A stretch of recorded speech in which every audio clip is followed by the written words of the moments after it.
After Decius and Valerian, the Church entered a long season of relative peace. For decades, it could seem the worst persecutions had already passed into memory. But early in the 4th century, the empire changed again, and the Church faced its decisive test. On the throne stood Diocletian, a powerful ruler who restored order after chaos. He did not begin his reign as an enemy of Christians thirsting for blood. His main concern was saving a vast empire from collapse and civil wars, and yet under him, the Church would endure antiquity's most brutal persecution. This story begins not with a mob's cry, but with a political plan for order. Diocletian wanted to strengthen Rome, but his system soon turned against Christians. Before final victory, the Church had to pass through one last great darkness. Diocletian understood that one emperor could no longer hold the whole Roman world. He divided power among 4 rulers, creating the system later called the Tetrarchy. 2 senior rulers bore the title Augustus, Diocletian in the east and Maximian in the west. Beneath them stood 2 junior rulers, the Caesars Galerius and Constantius Chlorus. In Diocletian's design, each Caesar would peacefully succeed his Augustus. In this way, he hoped to end constant civil wars over succession. For a time, the plan worked. The empire looked stronger, richer, and better governed. Military campaigns continued, but none immediately threatened the state's survival. In such an atmosphere, Christians could think their place in the empire had grown safer. But the new system depended on men, and one already looked at the Church with hostility.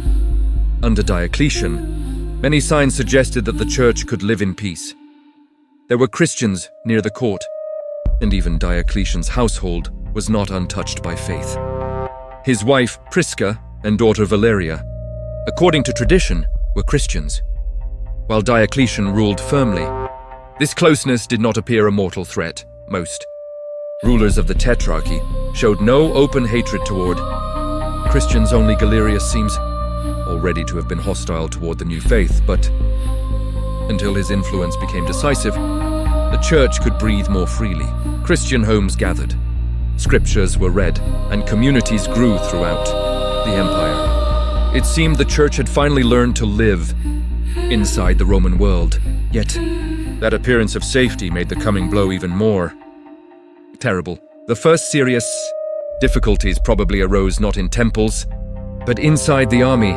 There were Christians among soldiers, though the Church had no single view on military service. Some Christians served in the legions, while others found service incompatible with loyalty to Christ. Around 295, several believers were condemned for refusing to remain in the army. Others tried to leave service, believing military commands endangered their conscience.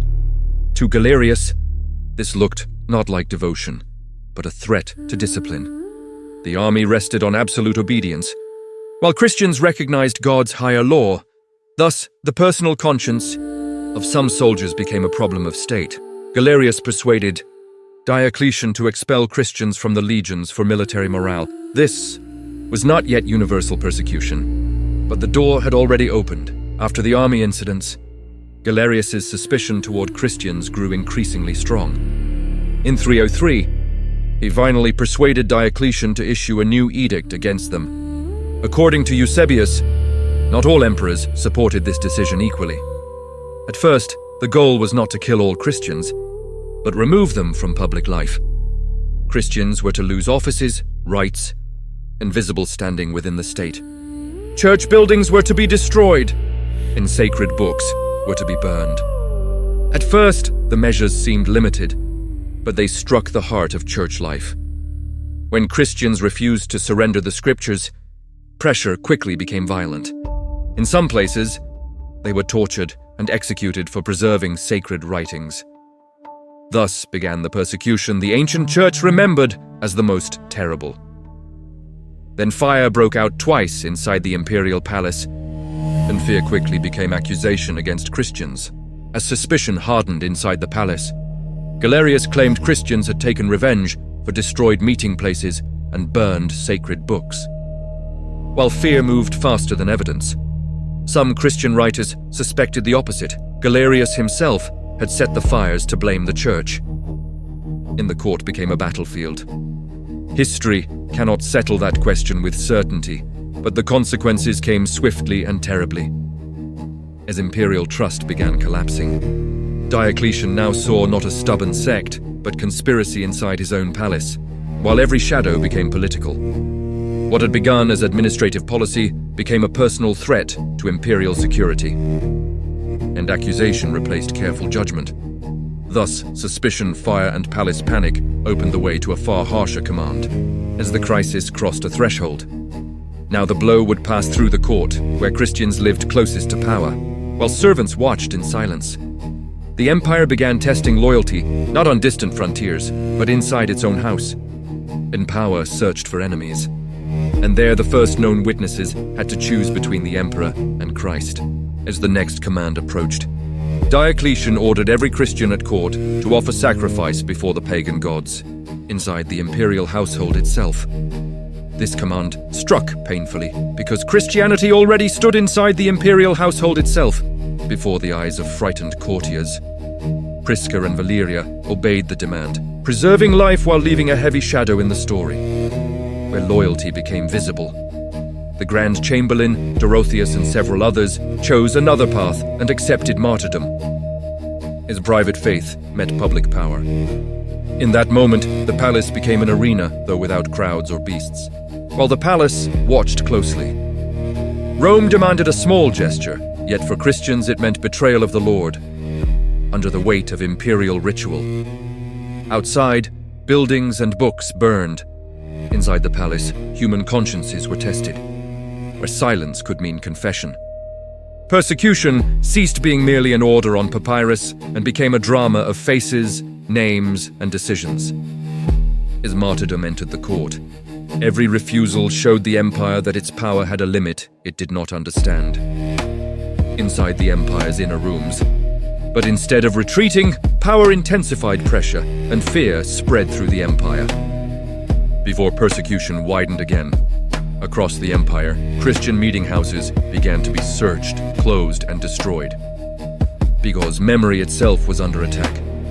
The sacred books became a special target because the church's memory lived within them.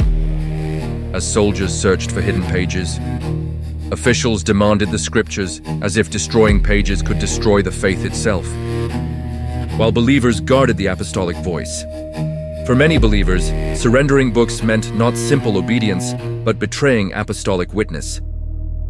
Under smoke and official orders, those who refused were tortured and then often condemned to death, as sacred words became evidence. Thus, in this persecution, martyrdom became closely tied to preserving the very text of faith, where books became living witnesses. Some hid manuscripts inside homes, while others carried them into exile and lonely places. While fire tested more than parchment, the empire thought it was confiscating evidence, but actually created a new memory of martyrs. As communities hid what formed them, fire could devour parchment, but it could not force the church to forget the word heard. Under the empire's suspicious gaze, the more fiercely books burned, the clearer it became. The war was for the church's soul, before terror grew beyond confiscation. The situation quickly worsened, because disturbances and suspicions began rising in different regions. As fear became imperial policy, Diocletian became convinced that Christians were not merely disobedient, but conspiratorially dangerous. While every community felt exposed, the next command ordered church leaders arrested, effectively decapitating communities organizationally, under the pressure of public sacrifice. Then came an even broader command: all Christians must sacrifice to the gods, as refusal became a crime. Thus, persecution became not selective pressure, but an attempt to break the entire believing people.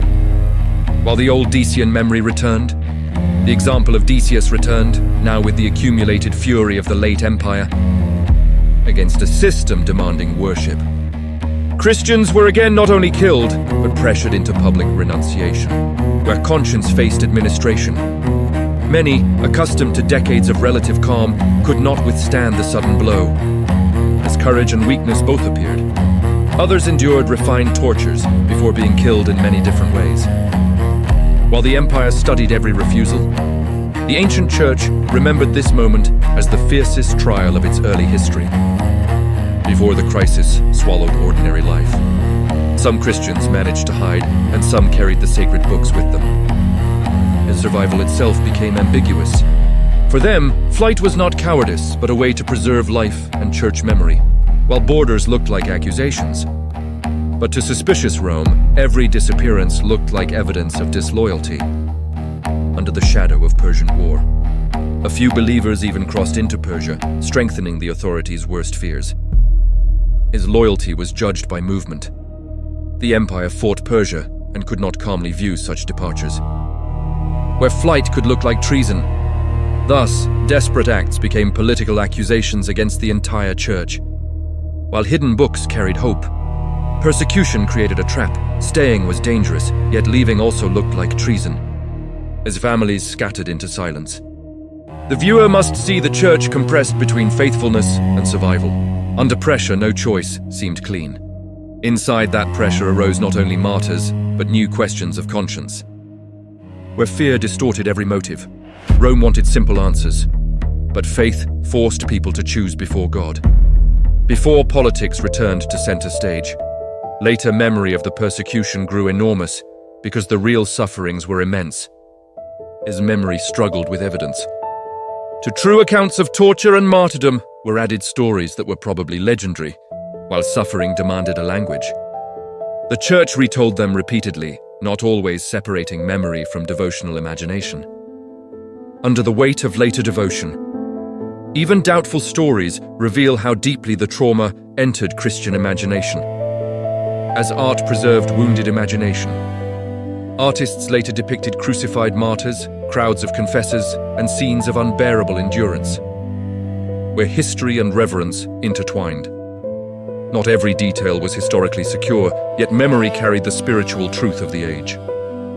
While martyrs filled Christian memory, that truth was simple. The empire used everything it possessed to break the church.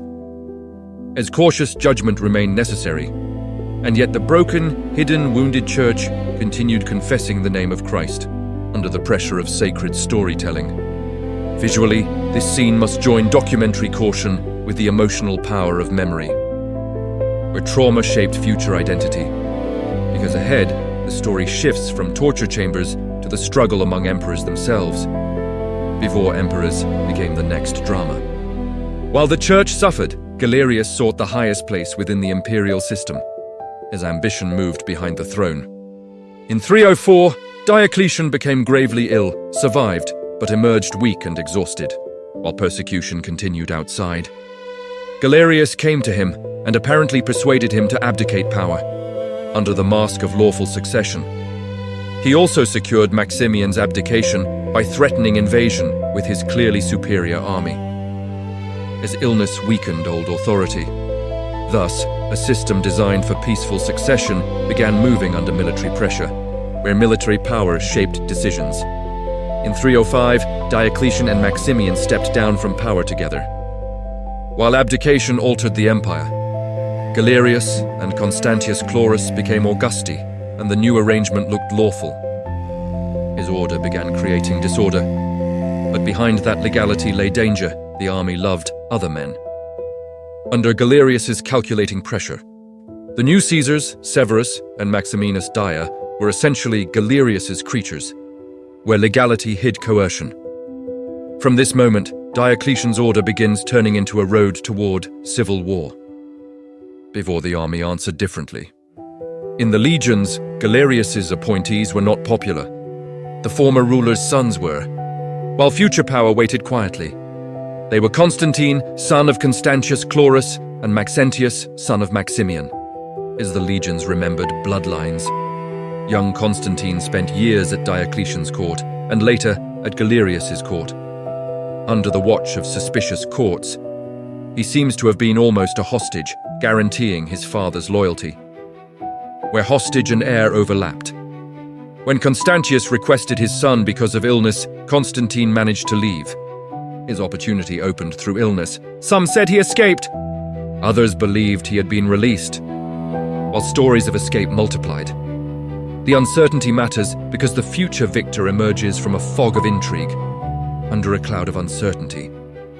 He joined his father in Britain and Gaul, where the army knew their house well, where loyalty shifted toward Constantine. When Constantius died, the troops refused to follow Galerius's plan, as soldiers chose their own emperor. They proclaimed Constantine Augustus, and the crack in the system became open, before Rome itself joined the crisis. Meanwhile, Maxentius seized Rome, the ancient symbol of imperial power and memory. As the capital became a prize, Severus, who was supposed to hold the old capital, proved powerless, while Galerius lost control. In the end, he committed suicide, and Galerius's arrangement began collapsing, under the weight of military desertion. Galerius invaded Maxentius's territories, expecting to restore control by force. His Rome changed hands again, but his soldiers began defecting to his rival, and the campaign fell apart. Where comedy exposed imperial weakness, he was forced to return east, where his support remained stronger, while old authority refused return. In desperation, Galerius asked Diocletian to leave retirement and restore order. His cabbages outlasted ambition. Diocletian refused, saying he was happy growing cabbages in retirement, under the shadow of civil war. The detail is almost comic, yet it reveals the end of old imperial control, where persecution met political collapse. The empire that tried to destroy the church was sliding back into chaos itself, before regional policies divided suffering. After negotiations, Licinius became a new Augustus, but the arrangement remained deeply unstable, as unity gave way to rivalry. Claimants to various parts of the empire became too numerous, and new wars were inevitable, while the church watched governments fracture.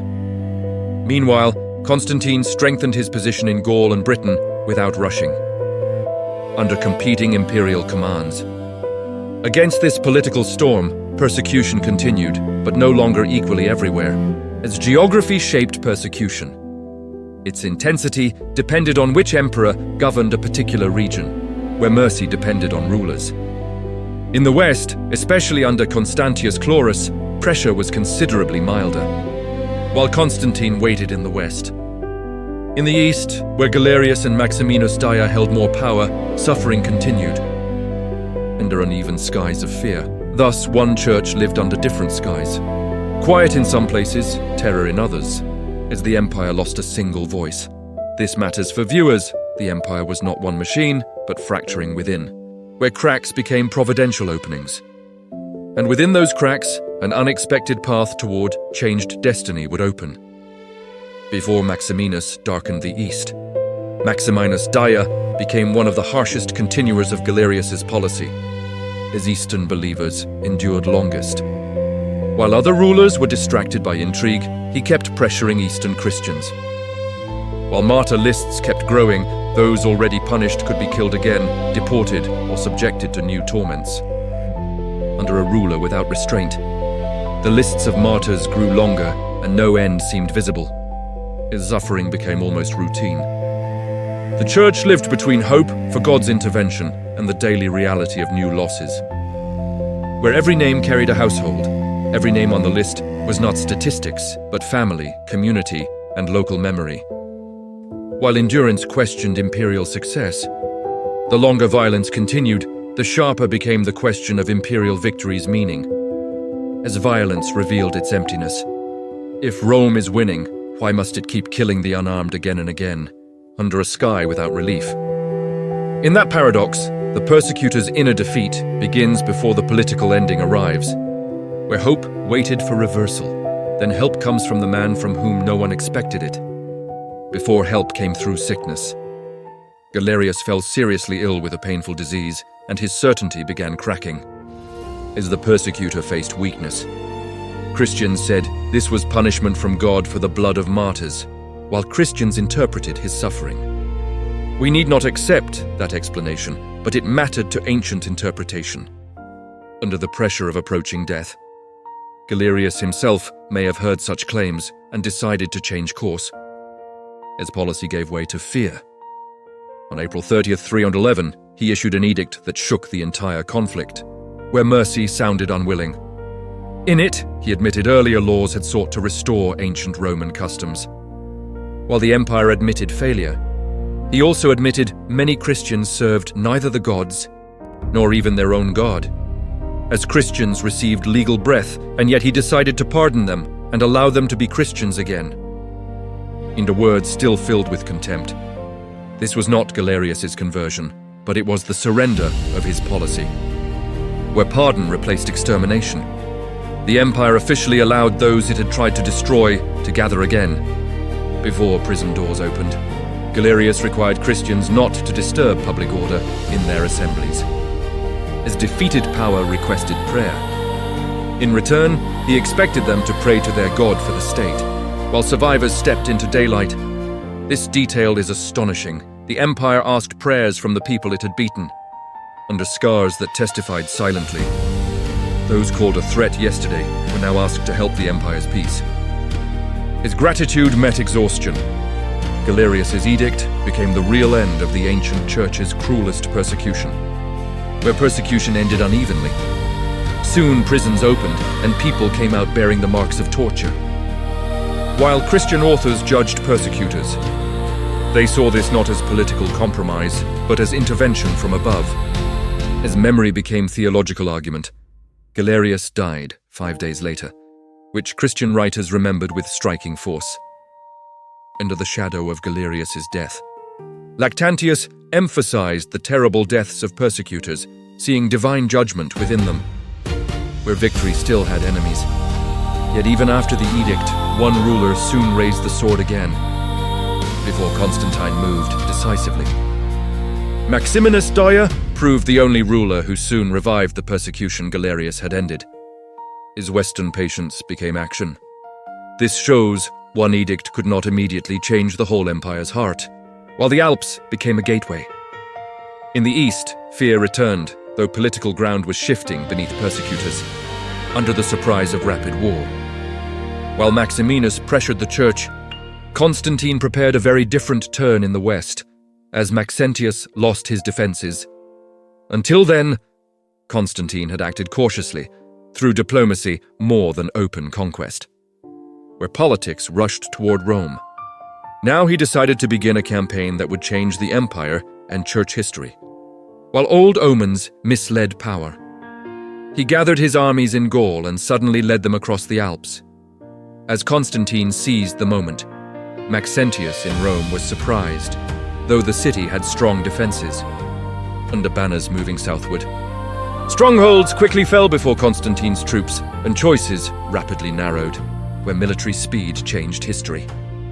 The fate of persecution would now be decided not in prison, but before Rome's walls. Before a vision framed the battle, Maxentius could have remained behind Rome's walls and let defenses work for him. As Rome waited beyond the river, instead, he consulted augurs, and they advised him to offer battle, while pagan counsel urged battle.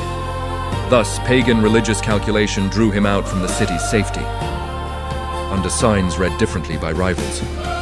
Before the battle, according to 2 Christian writers, Constantine received a revelation. His Christian memory preserved 2 versions.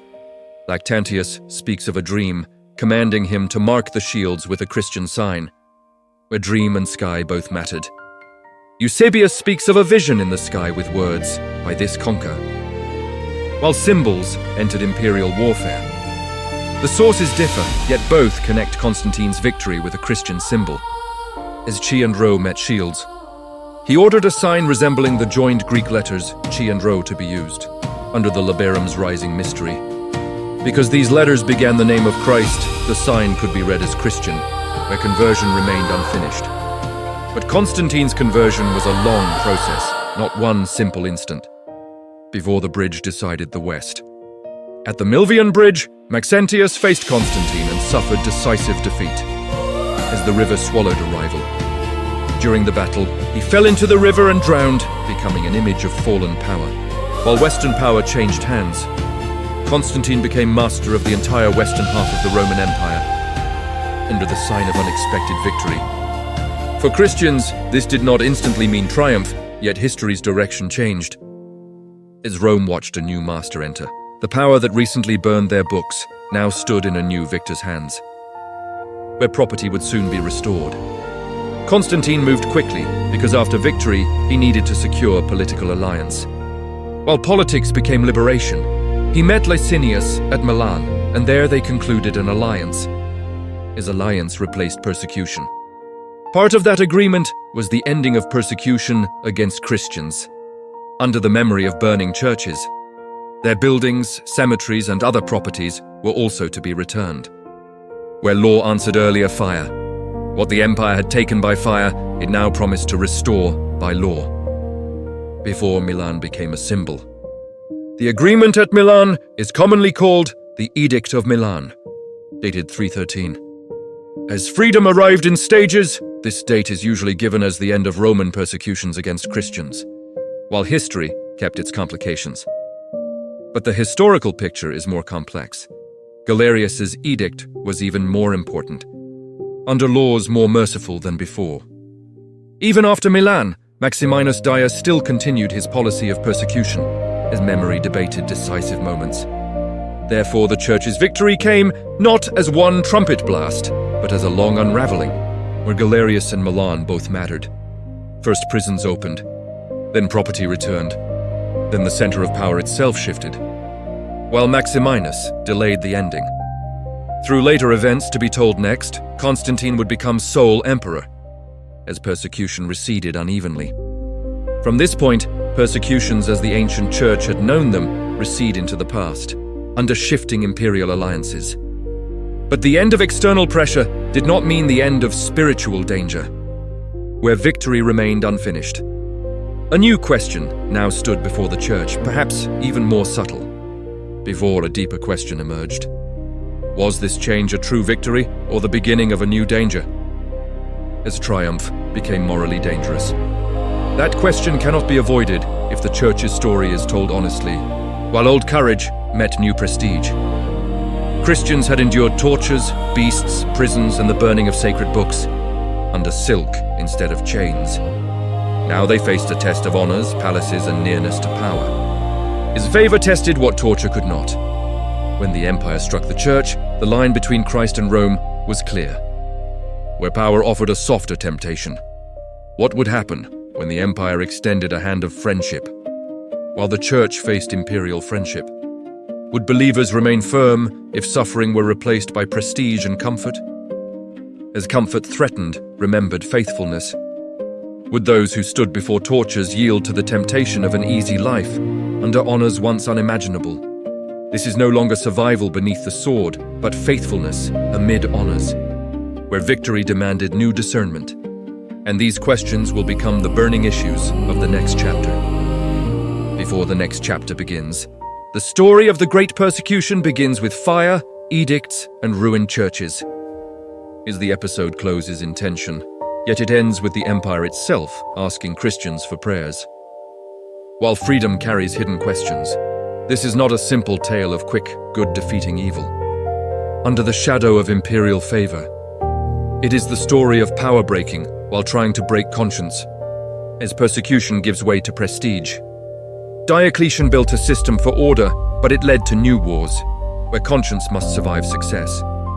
Galerius tried to destroy the church, but ended by allowing it to live. While Rome changes its posture, Constantine rose to power under a sign Christians connected with Christ, as the church enters a new age. Yet the sign of victory opened not only freedom, but a new spiritual struggle under victory's troubling brightness. The church survived imperial fury. Now it would have to survive imperial favor, where the next struggle waits. And the next question sounds terribly simple. Can victory become more dangerous than persecution? Before history turns another page,